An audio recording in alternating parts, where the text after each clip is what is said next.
ahuninie na ahunidie na yedi no enka so hwemu ane papa mu a ebeba aban no so eni se metra mo agya kwab na be ka kire me se as a rabat se me oba se me wura dem a me braze ye bom no fui o se me yi na sensa akonwam ulu zo ba bitim bo braze asa afi no on see da kan ka say ye black a o sha atade white no sweat na akam ade o yare ya obi betimi ada bed sheet soa no da so atim na ho na draw na ye brown no da so eso so ope boy opekunu ubeti akoba bi nso dem kan wo mu so blue no so the light white to so obehu se de dan no mutie saa no mo de ba abonten elo mo kan asem bi se ko fo kotoku ke fridge asai so yes kama bola fo aba be fa akonda bi o de be sibo ha fridge asai ni mi ama hu bi kra na ma me comfort enso na eton wo pia to forgetting say what bridge no so eni so otena ho de din kan of course ye nyina etu bata free nkronkrom ne aba krokesiem se ye ba be popra ye be pibi di akofie be bobra ye free be bobra ne ye de brabo no ye si ye ya ye de akofie enu ti ne ye hira ye bie no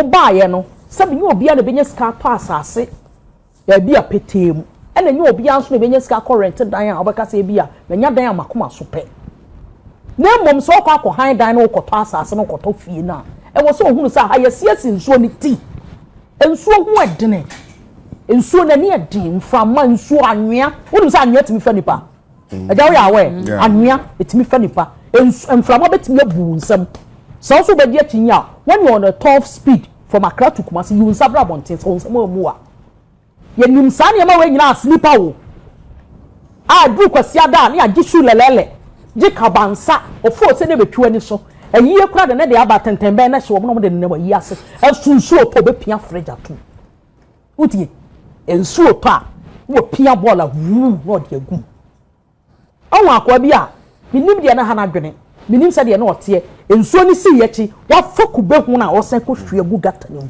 gata we mampani hu se na ekum nipa mampani kufo ena wo se ma miem obi emu no se de enkum nipa se de na na esi ye yo hwenkrofo cars nkrofo moto krofo agya pade a osi aseme kwa me akora ma me yesiesie no ma ba benyusu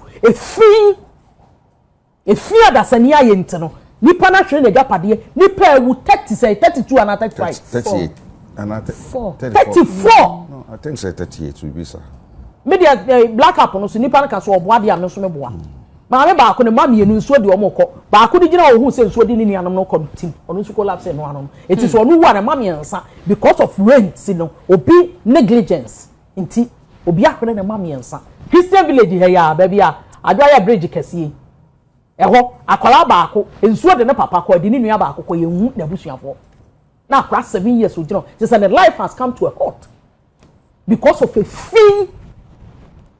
Any balance will be catching any hoofia, then the abro, or shooting so ye fin.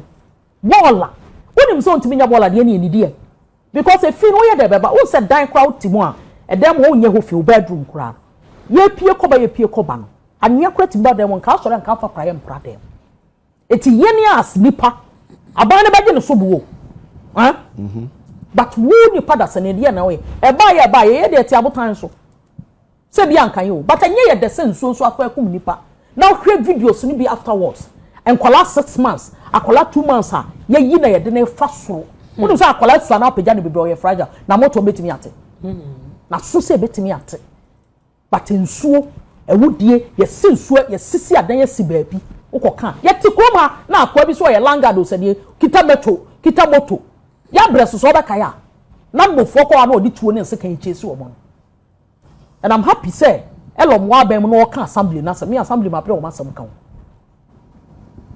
eni ma bu ho a da bia me kam se aban eyi nsia na emu sisima na emu eni ti ne ye monitoring evaluation sa ne ma we nyina wo de ye budget fa kokora sa aban ensuo ne be ba 3 months because the minimum ne say met for mo ya we se ensuo ne be ba Emma so tietie nkomo na ekoso bia World Bank crampo ska bi bai Emma wo se ne ye de yes preparation nyina ansa na ba be hwie the question is aban ne de sika na ba but the adwuma dia shonsa se wo antra ma se ebrani wey ye pese ekoye wey amekai na adwuma prempe ba bia director general nadmo ama wa ye se ye ko sua suimi na me santini e bia mo mi hwe nsuo mi nware nsuo esi e go to asumi ne nsuo e yira fo bia na asumi ne apakofa na me say me amete be ka cha bu Ramadan say ne de me nkoja you make friends say provisions any preparation okay just so wo not more a free match baby adwuma mo ye gidigidi do ma de kontia ye boa ye hu akosia nsuo no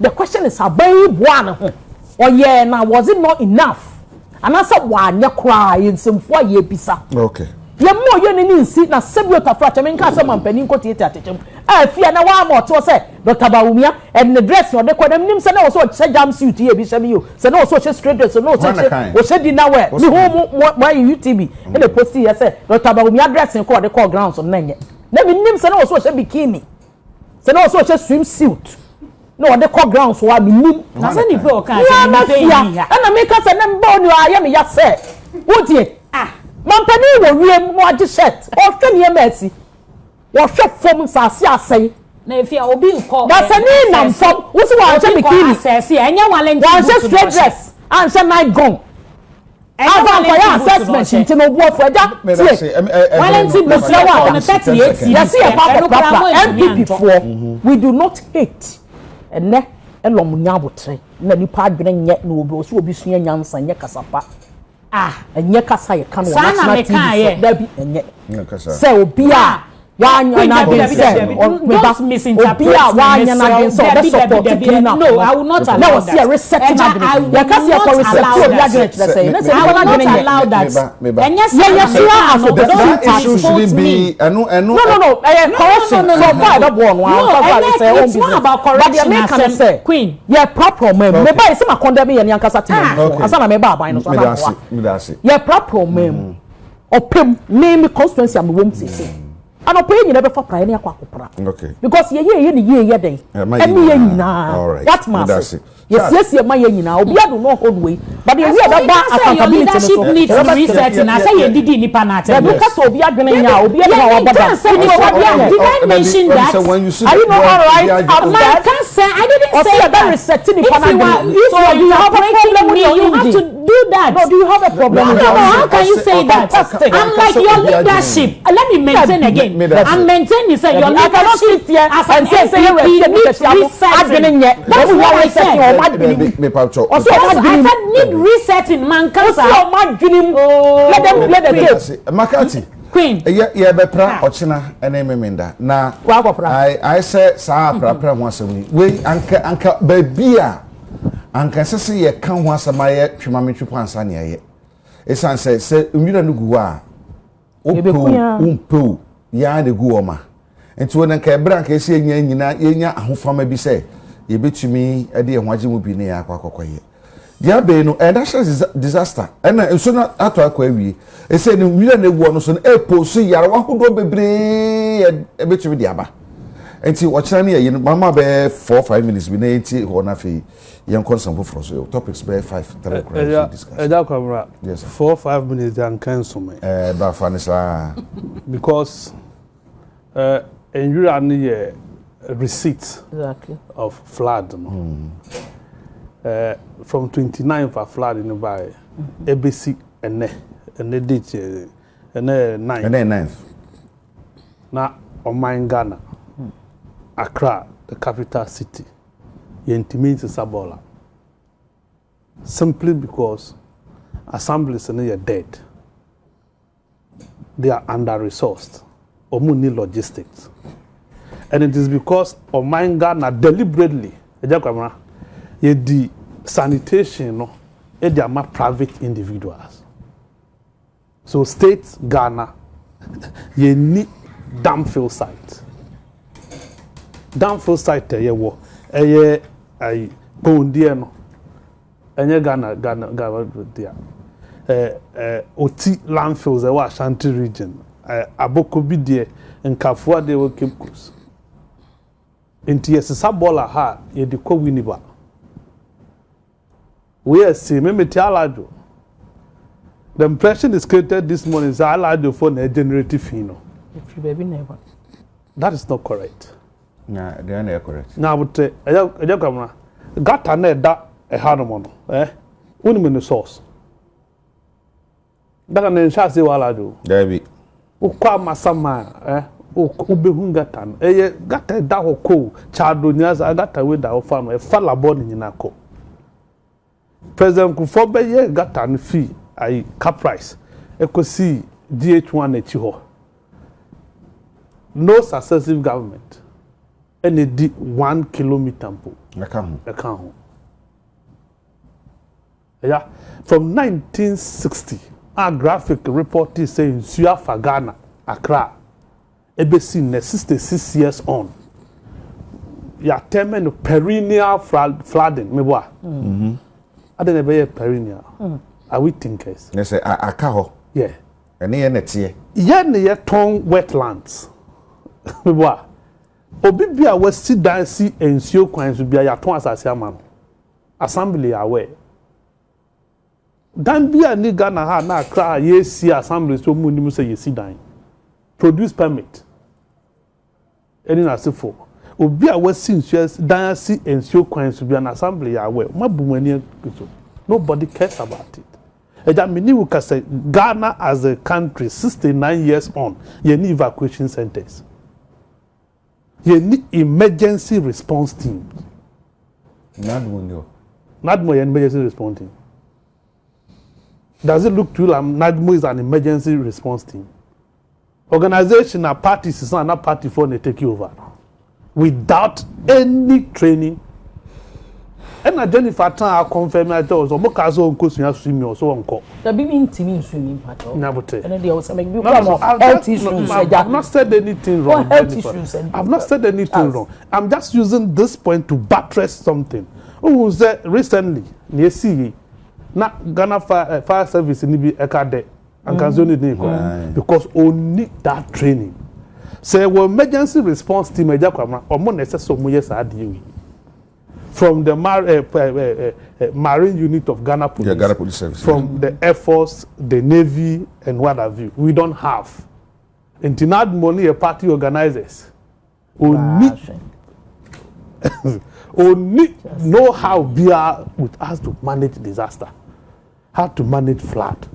Where I by there was no early warning signs, even though Matthew predicted as a mine yantumi anyahwe amfa yantimi an control bia an to amanfo for so moon to fi ha enko hanum say we didn't know how to do this and they do we have to here na say ye pra na eno ana no ya aprapra ye koye no 2 days you know can that solve our problem sounds of okra be at least seriously go on krasa nye you see yes if you wo free ho but see enunti na president assign 350 million meboa eno chemu say 150 ko ba bi 200 ko ba bi another 100 ye bibi meboa so omo de yeden the money has been released what are they using the money for so or cancer genuine assessment of the problem and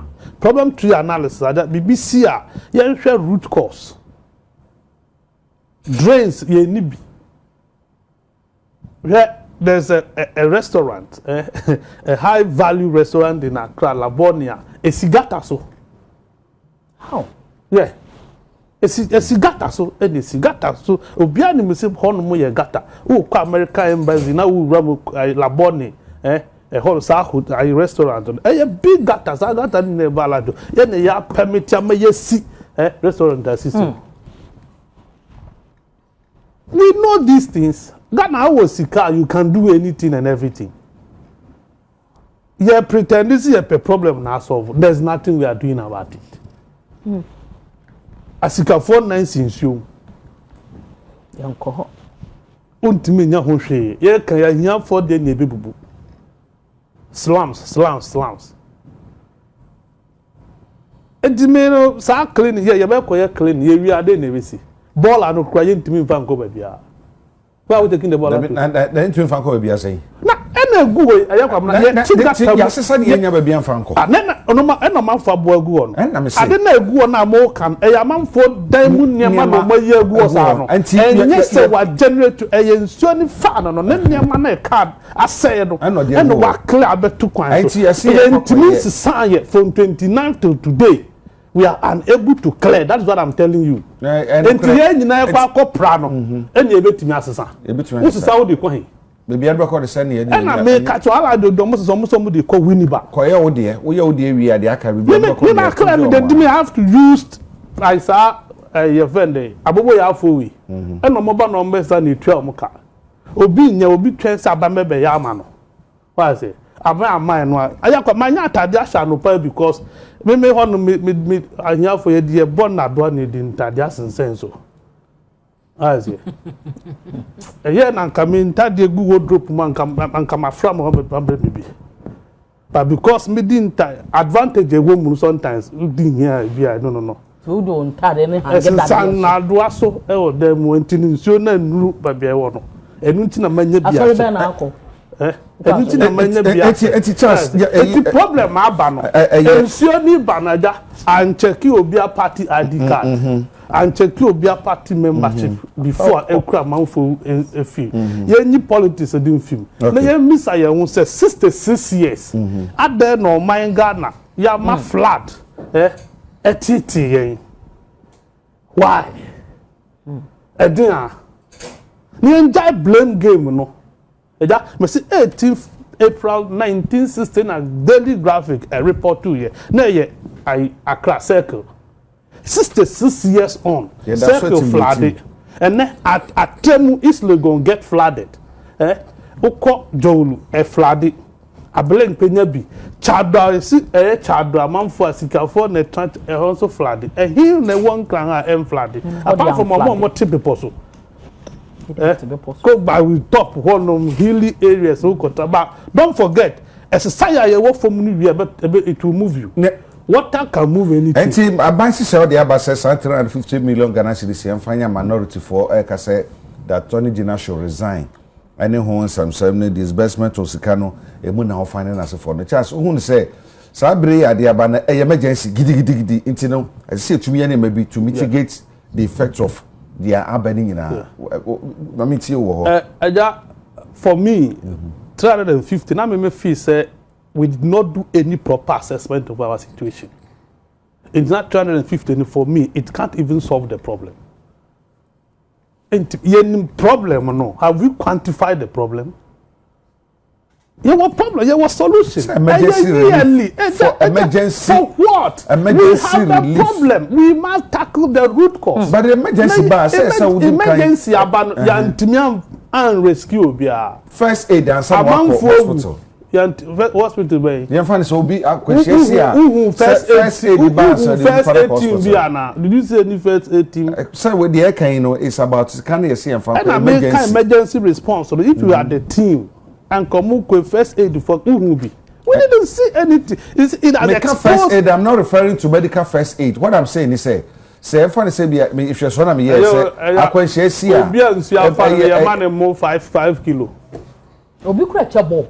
Ensure family. We need baby. Why you that for na chabo? Oh, you so far so the can. Ni panani ama. Ne dey ama say, "Oh man, bob." Na bob nkan wo. Na girl ya obi. E da bia ya bo oba kumsi. Bob na no wo. Na esum wo anka offer touch like on dead on. So since bob, the way na bob first all can. Ana. Alajo nipa mienu electrocuted. Lock ye and they say and still shall say do by and omudum not because they want to turn it off. Because of a power station there what I plan pool no. Got another danger. And they say, yep, ma do the level a befa honum and no more do. As so we are not even thinking about relocating some power station. No. There is a problem as a country. A month for you, 2 more castle among and they are not thinking for us. That is as simple as that. When you say we between Saniama, they say between Nipa 150 flat 3rd June 2015, 150 plus people died. 11 years ago. Nobody answered Saturday 38. Yeah, who normal? We didn't even declare it as a national disaster. Be a sin. Yeah, declare and see. Will it change it? Maybe so. 38 versus 150. No. 150, which are circumstances now. Circumstances 150 at the buy any 38 now. Or 38 no. There was a flash. Enye ejane to filling station one kasanka nipa sana. Ajana si wezo eja hwehwe baby o. Ana. But enye huge said the year settle. Yeah, so you fixated on Accra mpo. Uko Volta is here. Uko Central Regional is here. But as a discussion that be centered on Accra. It is this new Minister of Local Government and Sanitation. About policies when it comes to sanitation. Okovanda pay abeye djuma wa Ghana ha clear amount for okovanda pay clear nyine ja kwa na bia ma cameras nko mo nko sha say from OA bus terminal embassy GH media amount for sisi adan but bia okovanda pay clear nya bia Henry Kote be twaso people have built those days not a chaos containers ya clear ni na amount for BCC adan block cement jungle and we say so why am yes sir nobody knows. Oh my, I may say they say doubt me my cameraman from OA terminal and confuse. And minority for some more can say say Attorney General should resign. It's say it's a contingency funds no. Emrani she said that why case the adwuma ni nyina no.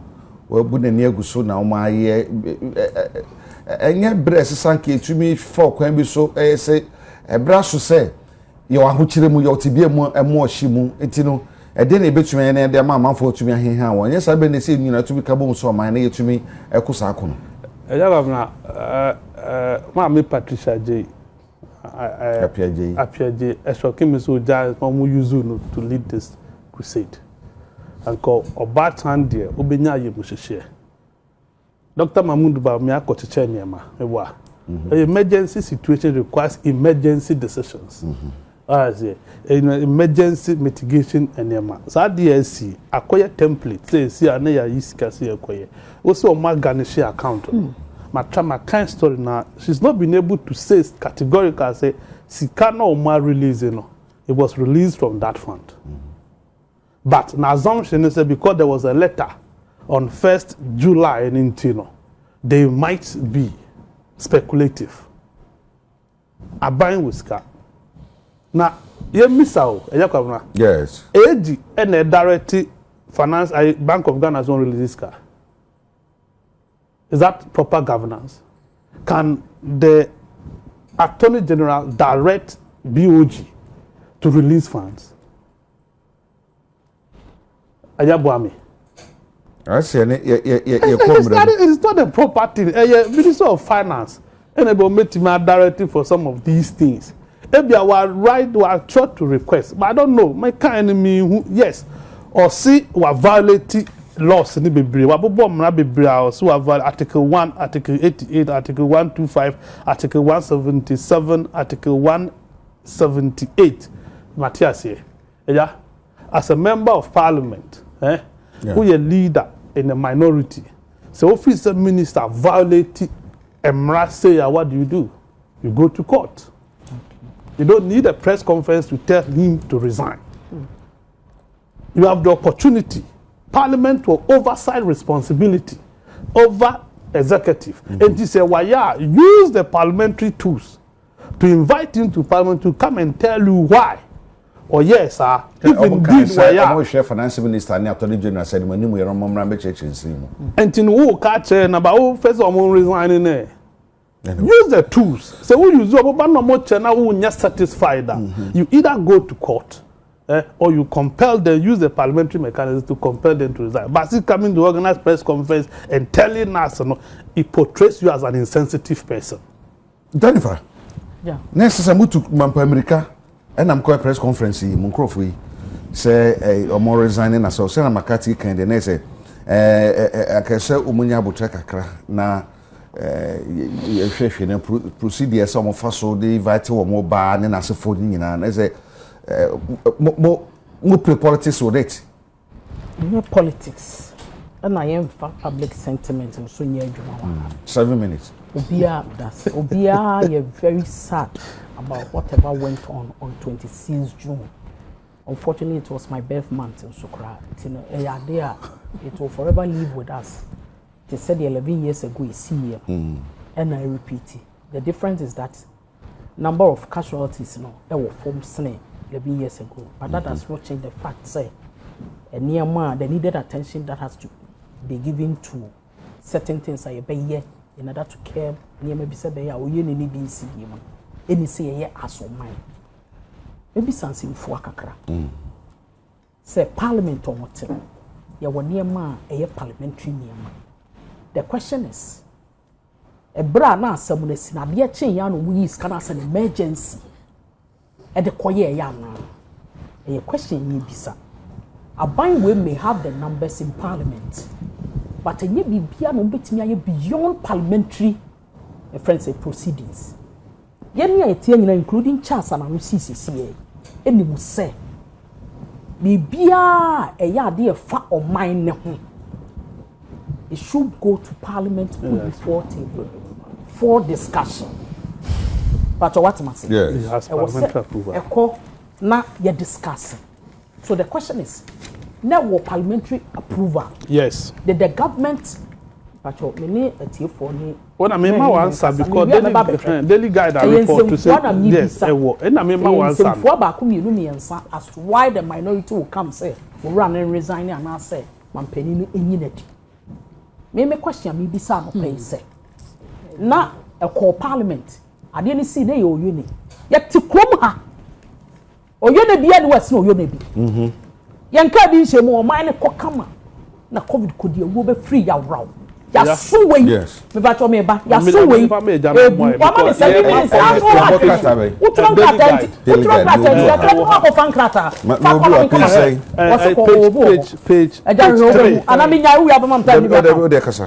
page 3 okay why do you do that? Oh, me, I'm not because we are informing the public. Of course, I'm not because informing the public. Patricia Jet to me say although there was parliamentary approval. And I make us I'll come to you and I'll have another time because it's distracting. 1, 2, 3, 4, 5, 6. Paragraph 6. Yeah. The crowd say. Me boa. Jenifer. No, see, you are educating and informing the public. Okay.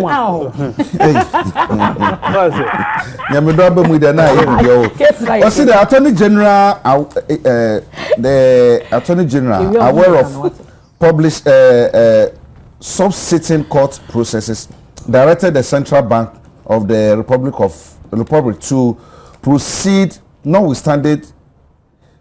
No. 1, 2, 3, 4. Okay. 5. Okay, man. Was she contended that the AG ought to have applied to the court to vary or discharge the under that. Under that. Immediately the deputy minority leader further alleged that although Parliament approved the withdrawal of 350 million from the contingency fund for flood relief, the money may have been released from different public accounts because the approved fund remained under court attachment. So there is a parliamentary approval. Well, then I may pass what if there was parliamentary approval, then it could be there will be more to a friend say as some not done you need to have anymore and the own it is a minority raising concern. There's nothing wrong with the minority raising concern. That's why I told you now resign. Ocean process is not just so from one minority said you want to come some that contingency fund is a subject of litigation or say court. Exactly. It's in Nanka Parliament no tio. Once some can watch this what wrong as some no court. It's in Nanka. A friend say, Attorney General, no by yes, he should have gone back to the Parliament for discussion. Now, after yes, of course, we understand there is a disaster. Now, as some no court against Mr. Parliament to say any day, just any day now, or Mr. Part, somebody have future uncle fast and Yama, Attorney General, I don't go for General Court. It is not about, sir, so much see. And MPP for ni ayam ye ni ayam hye and ye sika kwakoye friend say eco fund project no and na ye three more than ye see ye Attorney General me ye to me to say amete ye me ti benje ye Attorney General dia me dey post be mama ya na ase de na so se ne se and unti na ama minority ni ye dey e kasa ye nti kroba my Ghana ko no my na kwa gusu kwa ya na sorry na covid ko die wo be free ya raw wo na ya otimisa left ya me nu yakuma oma ama ya so ya na atemdidi ana na to ye MPP form penimfo MPP aban mu appointees ya gi ni krom ha ye nim se na ni pewu at a point ye di ni pe good dem nightly ni pe go street na mo prime minister na o jira TV so no wo so oma ama ya so ana eno kwa ni nim se ye owuo when you once NSC we are not saying say NSC biem but asem ne wo court die na nko bai no mo betena say because anya de say ho na no ye de sika jiro bi so na ye de tuo jiro bi so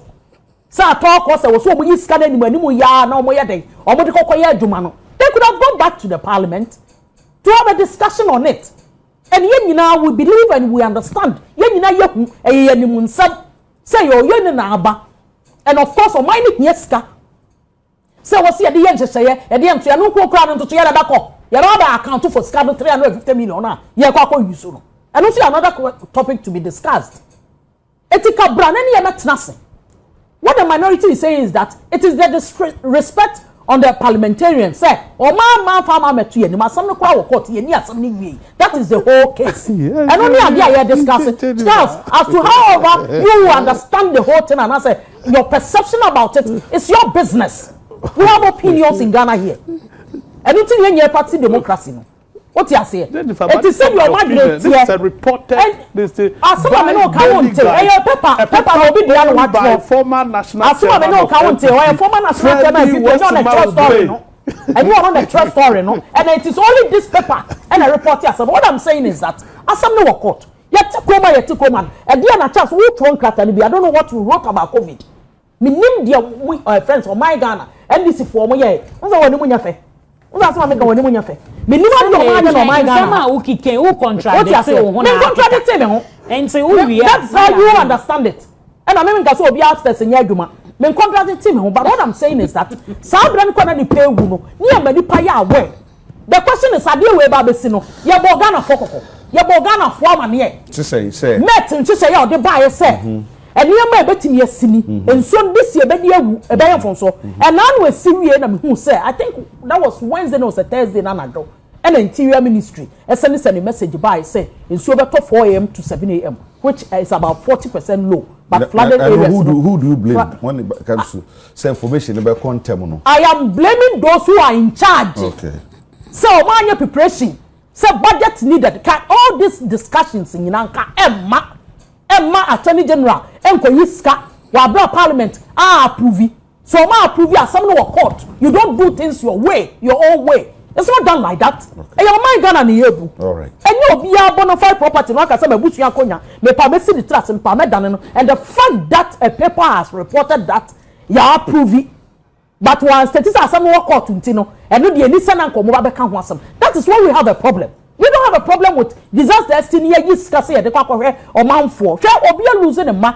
Obi ni nia ba wu. Obi ni ba wu. Obi an ma mienu ne ma miensa. Obi an japade na ba bobo no wiase nyina. Ye tinkran ha, ye tinkran ha. If we refer to ourselves, car any a dine, any luxury beam, a necessity. Because a nephew are produce if you first a dine sika, and yasam ketwa. Nas will be sit dine. No be losing a japade, you ba ko rent dine. A juma na dena betena krokasium. Obedi pa obeye ne power pa obeye ne kaya yo no wakọ enkrofo shots enkrofo niema asay community enti hu niema asay it is Aban ni so yiska no dia kwakọ boa we don't have a problem with it but the fact that the case is in court they should have gone back to the this is a simple idea. Okay. You have the power, you have the numbers in parliament at the end of the day when you come you have your way. Okay. But just do the needful. Right. Give the needed respect to parliament. That's what we are saying. And yes paper be reporting to at all cost paper na report where former natural chairman of our party on the trade paper and workers na here adwuma ho. What are you talking about, Charles? Yes. All right. Yeah. Me that say Gifty. Yeah. Damn me. Eja. Press conference come so who share me. Oh, me share tea. Share some of the kind I say. Oh, yes. Also say Attorney General resign. Man penny empamo no man nko. Ene ho nsem bebre. Mama onso se mabeye enson sa. Eja, it will be good, say yetina ha na ye kasa amanfo hweye. Mo platform ye platform kesiye pa na e wo say when we are talking, we should be able to educate, inform, and entertain. But you see, at the end, entertainment in a year. See, we are educating the public and informing. And you educated the and yet a contingency fund. Or see, the contingency fund of Ghana is a special public fund established under Article 177 of the 1992 Constitution, designed for urgent and unforeseen expenditures where no other provision exists. What's here? Ghana for a more hair, Mutie. Sada na COVID yanity. Ana mudi atem. O kasa me yedi o mama yedi na me. Aha, inti yedi mama flow. Enti no ye futuo bi a oman Ghana under emra no ye si nchen. Sani ebe ya bibi tu ye natural disaster bi ato ye nchen bi tu ya.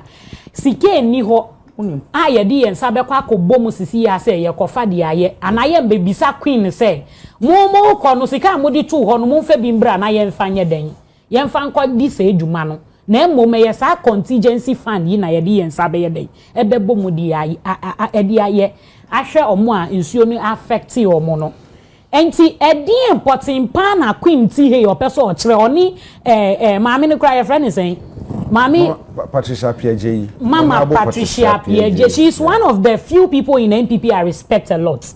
But I come here say, omo press conferences upon press conferences, you know. I said the love I have for the woman is dropping because see, my respected colleague sitting here was putting Queen right say, if the issue is in court and you know very well, the Parliament has approved, why the press conference? Is she not a parliamentarian to know this? Say atoyen chem sia ye betumi akọ yisika pe nkrofo na ade na atochima no. Are they telling us say yen court ho ansa na ya behwe obi ohia mattress adaso?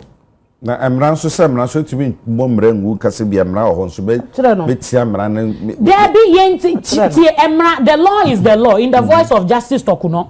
But at the end of the day no, when people are dying, when people need critical attention at the moment, you want us to go to court before attending to the people who are dying? No way. Before attending to the people who need mattresses and places to lay their heads? You understand? So, Queen, why you are saying d3gy Kankura, Patricia d3gy, you should stop it. She's a mother. She's a mother. What provisions did you also do when you were in government 8 years? We did a lot. The COVID funds you are talking about, Queen, you diverted $65 million to COVID funds. Some flash money World Bank. What did you use the monies for? You see, I didn't know this flag sikane buy.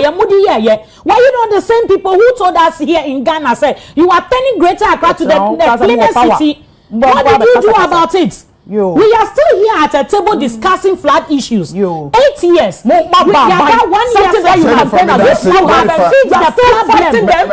if you had fixed the problem, we will not be sitting here today. So which government? Which government is weaker than that of the Nana government? You see, what is here? So, as we are sitting here as a nation, and no, that 350 million was to bring some relief to the people before the major issue will be tackled.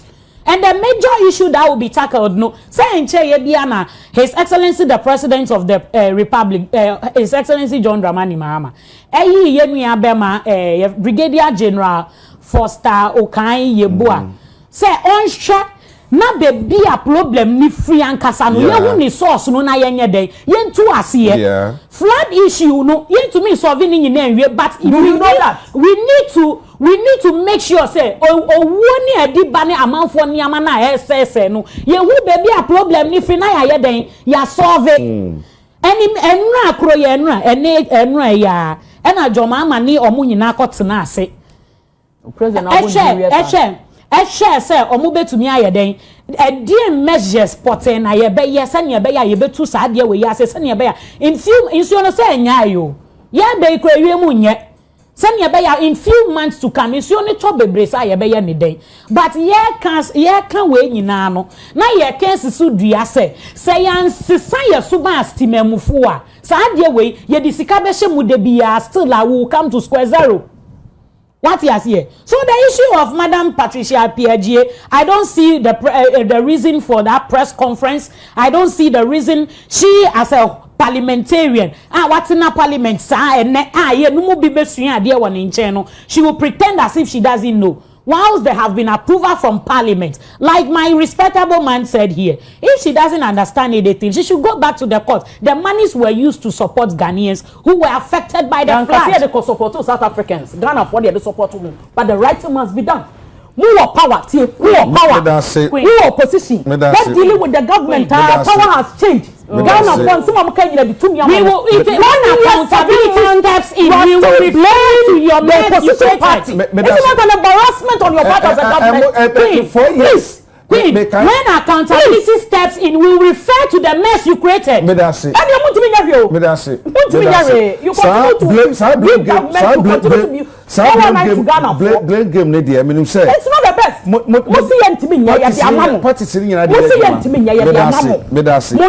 Jenifer, what has changed?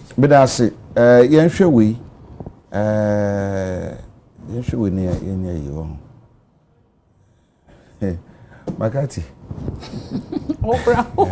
What did I say? Yes.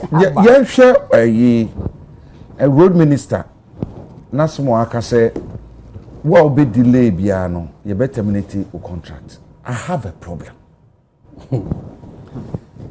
Mekai road minister Korea and Namono. Was it yet to me a day? Scan the man from the beginning, for example. Mobilization. To me, the man contractor. Contractor now cost site worker. But we ain't woman too. Yeah, the Sikama India contractor be so one share now 1 year quine be a previous administration. Also, this kind of nodding job be or this kind of from Wayera. You be a war. Why? I mean, Obi to fini memo aba abekase beje contract the mama magis can majane with the connivance of a Ghanaian. Two, you the contract amount the amount mobilization one size for one coho I say minister ban sana what to be coho and then they said the pan chilling yesika. I mean, why wouldn't they say I said yeah you the human amano what just cano no say this you be panic chow you be no and answer why son yes here kono David. Yeah. And yes, I say a corner. I think say a attitude as Ghana for a now for a Busiani sorry ma. I say my party ni I know a problem Angasa.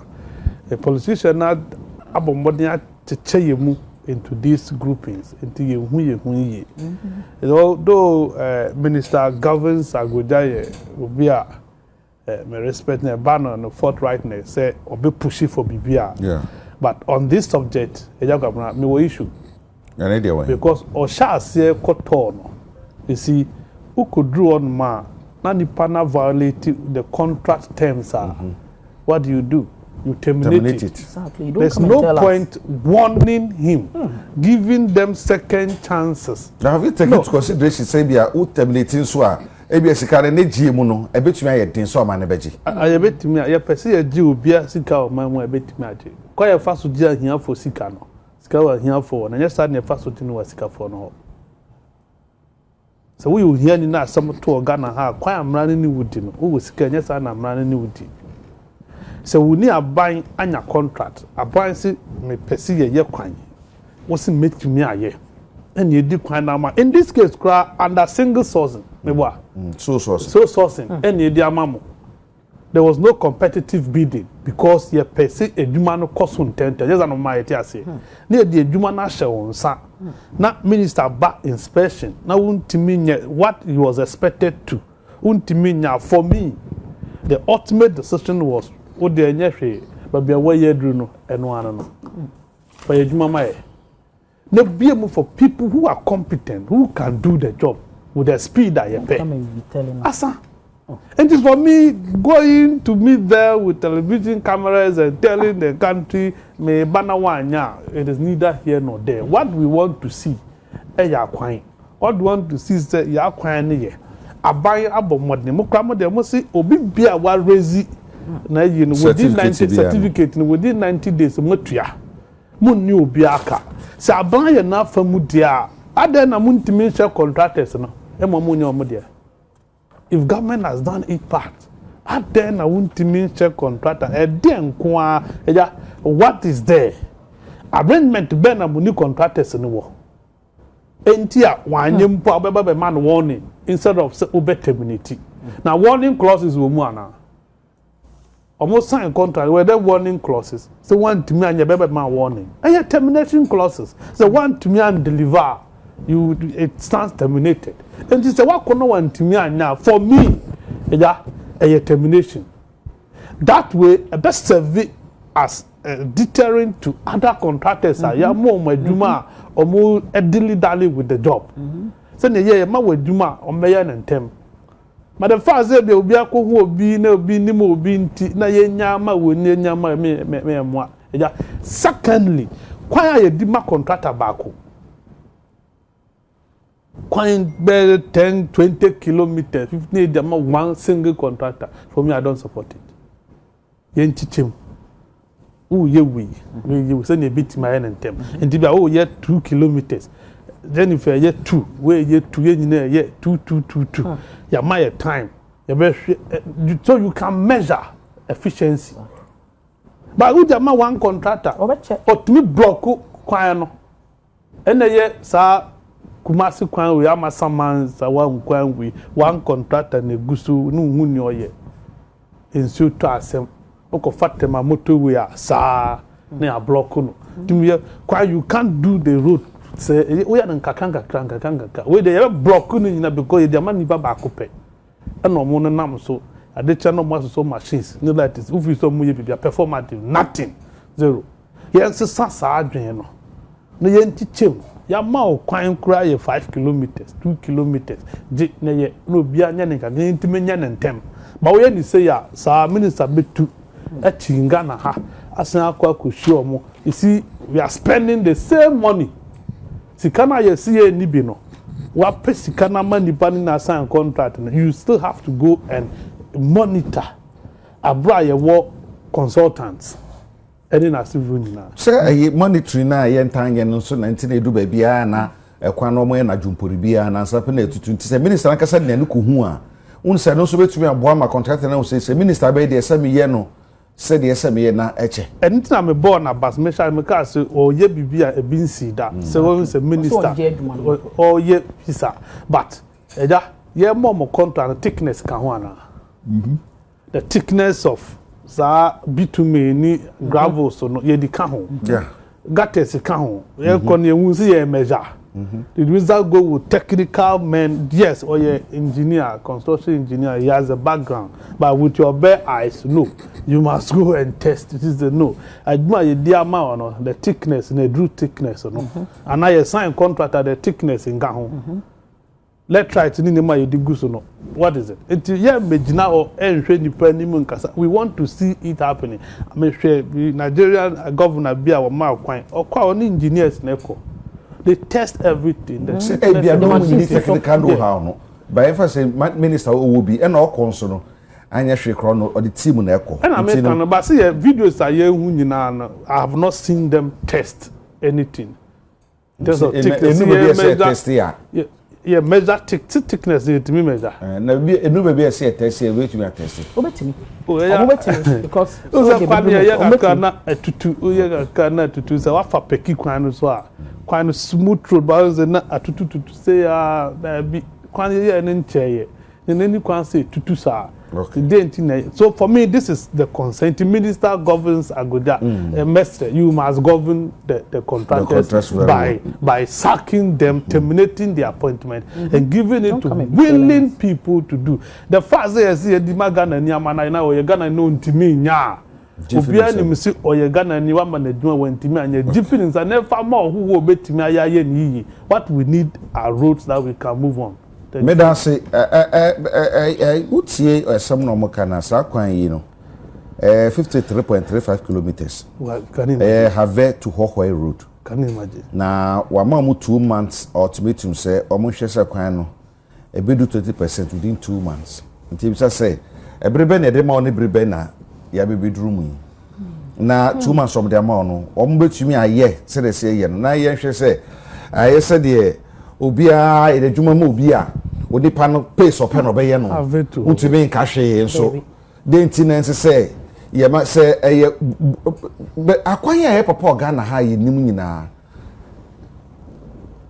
Kasajan and Limes bar Limes for the one contract ba kono ye dwuma pa je adum owo je adum sa contract no owo enti ye hwe de bay sa ultimate me santas me hu a na me bu afu man kana me boa because maybe kan wo yesika na edema contractors fa ye adwuma nti adwuma na onya ya nye sika na ye pay ba bi ntina wa terminate ba ku bi ena wasama warning no say ma warning answer na we no kra na me ba so aka chere me brand say I don't know if he is aware say what terminate will be contract man nipa ni kra gina court see because of sika ni gi. Okay. Yeah. Oh, that's my who. I know. I selective. That first turn, it was selective. You go up to one, you go to and what terminate. The same. Selective termination. Who terminate? Terminate to be. And then it's like. Now, what do you want to terminate, man? What mobilization at on-call site. For once, no, I was say a ball. Yeah, papa na baso. Because of a Jumapa or yeah. In the history of Ghana, roads minister bia Sebi or to me sorry fini office say me koye monitoring. Ewo roads so. Hey. Oh. Okay, Makwata. Oh. Okay, India for no see there see. Okay, Makwata. Men share the road. Okay. He has learned over the years from him what he has here. And Sane was say amebu no eye den. Nancy say ekomia say ministers nyina yes ade we eye monitoring ejuma eco rounds a enka ye be hu contractors apapa fo ewo mu na ye hu contractors omo ye den omo nya papa omo ba ye so omo be ball mine from ye be hu omo nyina me no ka say enye eno ano no asori agina ne na so koye monitoring na ka ye nim say Peki section Eastern Corridor Road no some 28 kilometer road bi contractor no on sea road no mpo nka ye nim and right ya no finding out and he was DCs any FCs and na me ba no no can say na say your roads and highways for our district assembly MMC wo ho assemblies for wo ho adenti na mumu to me report say nipa yi ma me say me free Accra na me office were they involved in the contract they were na say your kokati soda na say MMC is ni nkrofo we nyina wo ho ansa na omo yes adwuma no bra. It is your duty. They know it very well. That is your internet na make can say Aban bia bekosu and Aban bia benya ni 100% na ti memufo ni be can say oh ye ni Jimmy Aban ye ho is a collective go what is here say assembly ni nye na edwuma yie say your friend say MC ni nye na edwuma yie omo regional your friend say agencies ni nya obi anye na edwuma yie the head will suffer. The work of the president will not be well seen because you are not helping the issue. What he has here, my brother made mention say, are they testing the thickness of the road? And there is a video here. Video what I say. From one of your sister stations, they took that away. He was doing it and was telling the people, they should go back and reconstruct the road again because when we say instead of asphalt. And the president made it clearly together with the road minister said the 10 billion big push agenda no was some road ni President Mahama I did can say so we road no na say 2 years time road need to tour ya be frɛ wa ba who contractor na we road na 2 years road need to tour we will call you back again to come and fix the road. Because that is not what we are looking for as a nation. Taxpayers of Wosikano, yen to me farm mamudi debia, na mo abeya shoddy work amaye. Is you need to turn. Have you seen the level of damage? Your road na expose you na expose your roads ni na wo krom ha and na wo fa potem ho baby there is a problem on the road baby obefe bia on the street of Ghana there is a problem because omo anya roads ni yie. So Honorable Kwame Agboja governance, he is doing a very good job, but ni ebeka kan ho ni say see there are discussions going on with the people contractors no muji contract na omo nko road so no na wo be hu a ba ko bi o kan ho asem say mu contractor ne wo he is nowhere to be found but wasoma nkofo aba road ne so said they should come and work. You the contractor who took the contract, you were nowhere to be found. But what suman crofo say omo be ye ejuma. Is it not time say sane me because I work in just kan ehoko to just kan road no.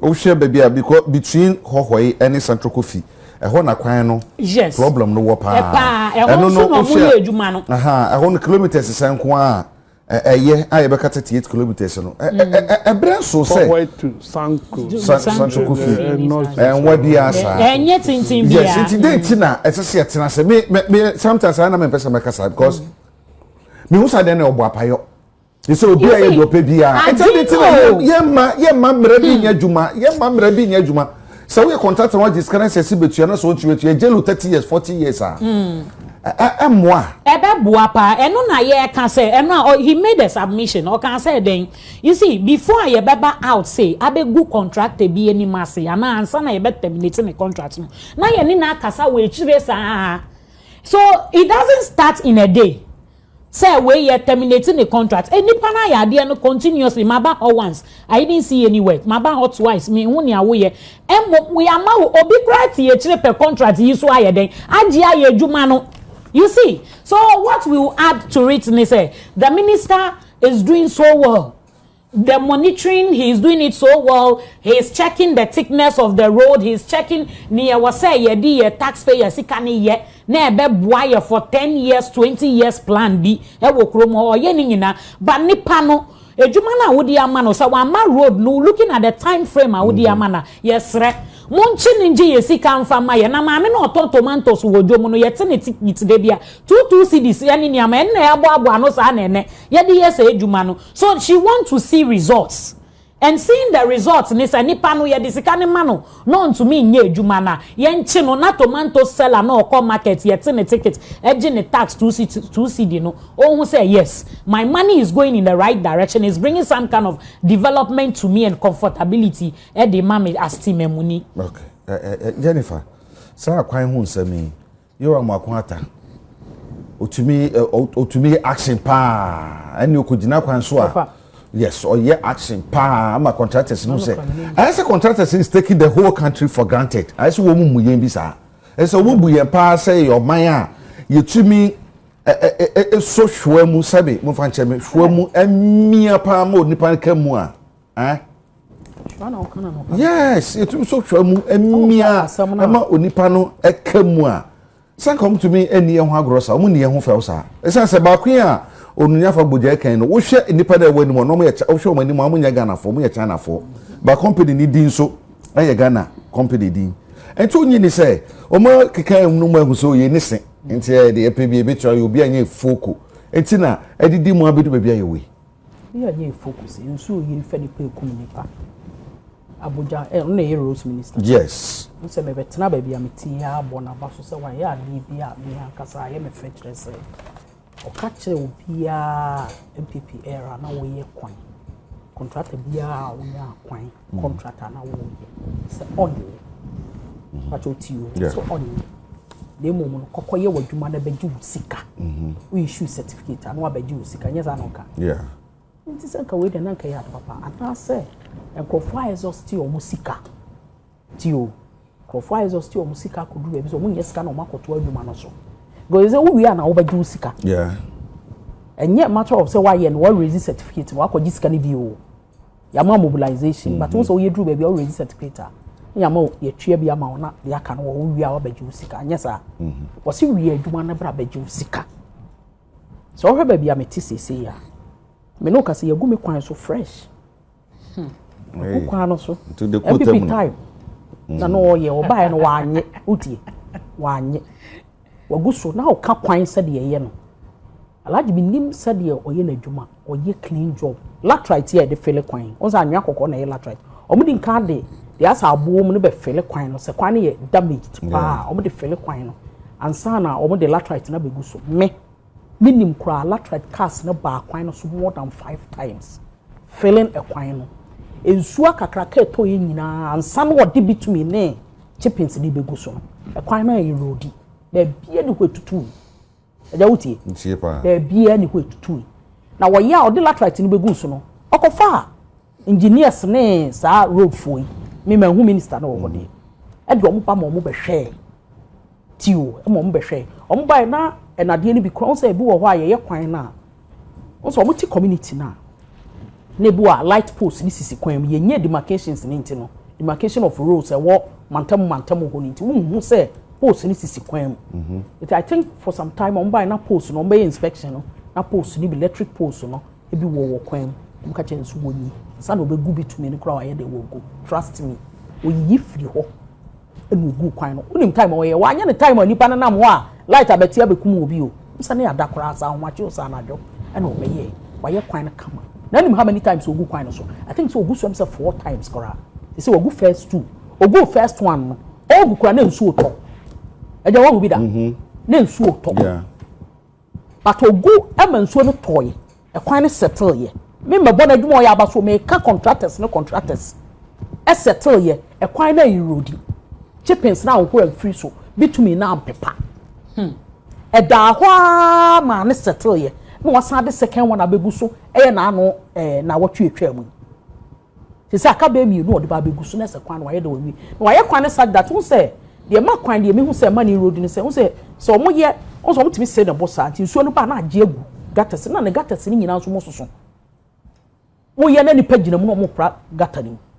so on de me kire eti say minister akọ oye adwuma it so far no pe na me hu so TV so ne ade oye adwuma so wakọ no obi age adwuma na wa anya bi ni tafe ne de ama no because ye ho no ya ability bi ama obi fofo a mentete ye no say nipa no wa ban mu sisi minim se bi mobilization self once nti wa suspend adwuma no over 1 month ni ekura o my o de abo na beguso ama ho no kra ye mad aya teche e form baby but community inside na kasa de e kwan ne de alaji wa ye ne kwan ni nyina it's a minister ko baby being it a foreigner se Ghana ni manfo friends say obi oto man ni mu e na age adwuma na wa anye e ne wadwane wa ye hrabasa de wadwane a e na wiase baby akoduri ti obi wo ka say dum so is back ni achini ye ka say achini pa just with the blink of an eye pa ni achini pa no obi ni ko gina court anu aka say say lom ka say omo de bi kura gina court no mo ni ade you don't need to come and tell yen taxpayers and say ni pass mercy aban da na say aban we ba ma me na adwuma so wonye kwan onye ye wo so ye wi na otua na ka so office wonya e beti ada na adwuma na mo bi ana mra na masa kwan no wo beti ada na ba bia wa ye aduru so mo tua na ka si ho so mba chenu so mba ye da na wa ye kwan na because nso ne toto si anyi ya kwan na makurokura ye fe e kwan e wo mantamu e wo highway no ne ade ti na motorway bo nsa na adwu nyina no ne ade no mo ye adwuma no eti so office se ne ma bi nkoyie as a minister you shouldn't waste his time coming to tell us say ya mo adwuma no wa anya na di adwuma firi nsam he has all the powers the authorities in his one council I made and say na o ka say yes o mo kasa kokuam tie ansana alaji Mohammed di ni papa ba kwan no so ti o di engineers wonim so mo de machine si kwan no so wonim sa ade na so mo de test o mo de si kwan no so eti azumi so mo ba ye no o ye lateral stage o ye filling ye lateral o ye bitumi ne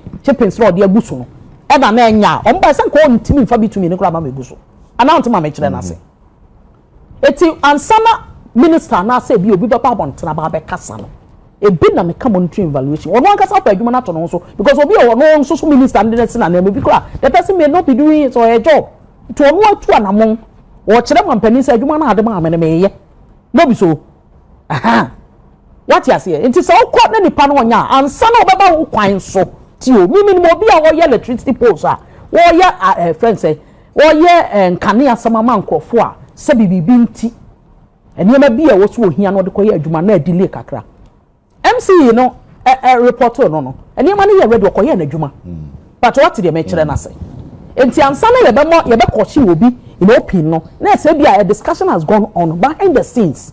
The question is sika no so mu hia bia tutu so do wo so say ninti na ma sika no ntimi nko no makọ wi adwuma na they should look at that too. Minister no so mfa na nsi form because the best ketu enya minister na ekotu yaka Dabi sika na yen kra Ghana for yesika yen yesika but yesika no say ministry na betu yaka ana no ye wo institution bi betu yaka omo na betu omo ka emfa minister no nsem eni ne dex no wa trade drawer wo yi dia mo his only business is to make sure say akwan no sika ye charge ye ana say ye charge ana say aban ni this to so eboa ye de to so say fa ye kwan no ye de ma no why ye is the friends a country satisfied and I say is the ministry satisfied with what juma why and san ye tua woka so free so obi be ye hinterland obi ye osi akwan na adwuma no onya me wu obi adwuma ye ngudwa ye si ye ngudwa say ye nkumani o say but here is a case akwan ye hia particularly with the state ye wom say this is a national discourse forget about bibia won baby ye wom say ne nsuo no animu ntia ye tira nye ye beto akopim December from the look of things say the ye twa ye nu ye nyina agu ye si adan $300,000 $400,000 ye nya scan to bi no ye pugu abonten a ye twa nu ye nyina agu say heavy storm kura bank nu ya no betimi age ne niam no akwan no so a ye boka ne ye no so a ya ma sika safa ko ye na ye address ye nya bia nyin ye credit da but obi a ya ma no kwa so onye bia no the person should do it sabe ya minister na bonya dey enkonkufu thank you. All right, abono ndo apon se medunsia. Ene me yam kon ana. Ye pon anisa. One topic bi anka e be kan ene me yanka ne kawe. Transport fare mo gine sopi. Enye obo apayo. Esan se exploitative ja sopi kai ebre bi abesin na me ye adwuma wo o ba akra Madina na bi so ata na tete kwashi. Na esi o tete o so onko bi o tete kwashi na wasi na wafe bi another anti obedu na watua be bibi ohobi I mean enyo obapayo se fu ebo e wo fam kakra ebetu aka se spare parts so no bo no hye da ni soro se na nkanka na etie no e wo soro ma bi mu eja de onya sika nkoto de wo soro ma aso na me kan say in general no is it a form of sabotage and say bibia you to be regulate and to be 1 minute into flow honestly okay I think that every say cash and tears someone there ya home talk kakra uti ya home talk kakra particular said the near ayedin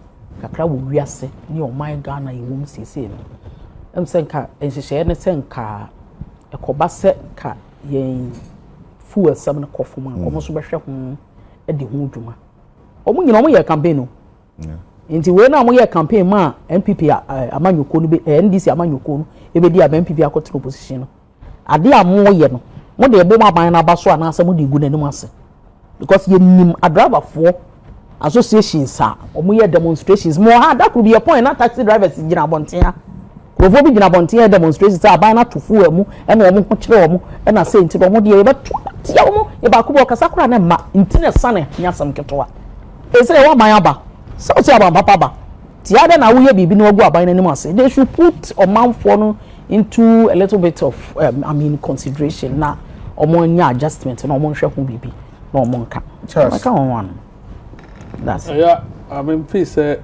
I say you to me register all commercial vehicles no more operate under unions because a floating drivers no and there's adam not those are the association no station for a station the load there station car or load Medina or become Medina pepe but omo no omo gina kwan ho no ni station no omo na yes adam yeah on the part of Aban the dia lulu aba ya gunu BRT ya gunu metro mass it is almost osa nini na enti Aban I don't know you try see you be revive metro mass you try see the 100 buses but before then na bus of no more about 461 na ka 131 227 grounded metro mass Aban the 245 in the buy na aka 80 yentiminto being yentimenyahwe and intendant count drivers now so Aban you need alternative as the passengers and a new alternative until drivers no auction seat at peak period. Until group peak time now be a prison could fina no more big door not to her. 10 cities. Well, bit me from a piano, no afro, untimia now to GPRT or Nishi because any drivers. As a pro tour a Nishi and drivers. Internet, I am not any regulatory system where yeah, and a car before ever mouse sticker. Who code DVL or code register, you must be registered with an assembly. But we are all operating from it. Your record. And you can control them, but say, dear, and say, I never can. I feel be able to hack home service. We are not looking for definite and final solutions to our problems. A better fire service approach, a firefighting approach, and some of the bar. Yeah, can no pragmatic actions are you did towards the care solution. There's nothing. It is solve problem. We have never done that. This say Aban nipa kan ho. True Aban nipa the top echelons now and the omemnya solutions. But yet downtrodden there nobody thinks about that. Is that the reality? That is the reality. That's the reality. It's our reality. That's the reality. Na Aban nipa of anya kofu choro. Answer now account. The reality is that government takes care of all those issues. And away in see those sectors are no more ejuma. Na transport minister Mamembo na Basu Anapawe, he's doing so well. Na say ye who say or the train be aba the befa containers or locomotive for say one ama queen Nkrofo ikra ye hu dede so mu hu bi da. 1914 dey. Se mo hu bi da. Nso so mo so na mo ka sky train yi eno so na akodi insem bebre. Ya fa man che o so mo ko fa de da bre. How to enforce laws are able to me stop drivers of taking short lorry fare na omo ankasa di increment atoso obefuru ka obekwa aba enumre no na ka ofuru ye no na price awutu ya ya na pa no na enye the same eno na eye plan ben meanwhile GPRTU as a body has not sat down with Ministry of Transport and National Petroleum Authority say o petrol bo akofo ma na bibi say nti ye ntum. I think there are regulation bodies wo kromu ha omo hwe sa ne amani nyina so enti ne nyina boils down to say obi anhwe na edwuma so no onye den onye ne yie fa bo aban no what you here because if you are not doing your work well as obi ayeyi we sisa we na no sector na no it will affect the head into your best drivers for say GPRTU emba out meka say this is what we have putting out there say munjia there is no way you have to embed in the ordinary Ghanaian yes ramu muma ejuma ni the comfortability no any reset na John Dramani Mahama di Aban mama obi an feel it because John Dramani Mahama is doing his part aka wo na wo yeti memuni no any wo na wa point wo say kotina nyumeko we no na bo amenye ejuma no ya anya ni sa ye ntumi mboa ye ho ti ye da si